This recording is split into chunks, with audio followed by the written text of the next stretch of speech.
ওস্তাদ এখানে আপনি কি করেন? আরে আর বইলো না, আমি এলাকায় নাই। দেখো এলাকায় এত বড় একটা বিল্ডিং হয়ে গেল, অথচ আমি জানি না এই বিল্ডিং এ ইঞ্জিনিয়ারিং এর কাজ করলো কে, ইলেকট্রিকের কাজ। উস্তাদ আর বললেন না, এখানে ঢাকা শহর থেকে ইলেকট্রিশিয়ান আসছিল, ওনারা এসে এখানে কাজ করেছে। আল্লাহ, ঢাকা শহর থেকে ইলেকট্রিশিয়ান আসলো? আমি নিজে যাই ঢাকায়, আর ঢাকা শহর থেকে ইলেকট্রিশিয়ান এসে আমার এলাকায় কাজ করে। উস্তাদ আপনি ঢাকা শহরে ইলেকট্রিশিয়ানের কাজ করেন? আর বইলো না, ইলেকট্রিকের কাজ করতে করতে তো সারাদিন পার হয়ে যায়, আমি তো ঘুমানোর সময় পাই না। ওস্তাদ আমার মোটরটা 2 দিন হলো চলছে না। আচ্ছা দেখেন তো কি হয়েছে আমাদের মোটরটায়। এই মোটর টোটর আমি তো এখন নর্মাল মোডে আছি, এখন তো আসলে স্পেশাল মোডে নাই। আচ্ছা তাও চলো দেখা যাক কি হয়, আসো।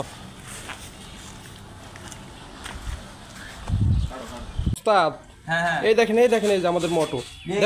এই দুইটাই চলতেছে না? হ্যাঁ হ্যাঁ হ্যাঁ কোনো দেখেন। ব্যাপার না, একদম নরমাল মোডে থাকো, তুমি একটু দূরে থাকো। কারেন্টের ঝটকা মটকা লাগলে আবার তুমি দূরে চলে যেতে পারো, তুমি ওই জায়গায় চুপ করে দাঁড়ায় থাকো। 1 মিনিটে করে দিব আমি, একবারে ওয়ান টোর ব্যাপার। ঠিক আছে উস্তাদ, দেখেন। কোনো ব্যাপার না, এই ছোটখাটো কাজ, এই যে এখানে সমস্যা হয়েছে, এই যে কাছে আসো তো। হ্যাঁ উস্তাদ, আপনার কি হলো উস্তাদ?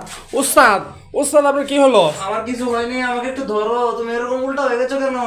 কেন উস্তাদ, কি হয়েছে আপনার? আরে কিছু হয়নি, আমি একটু নরমাল মোডে চলে গিয়েছি। আমি এখন বাড়ি চলে যাব।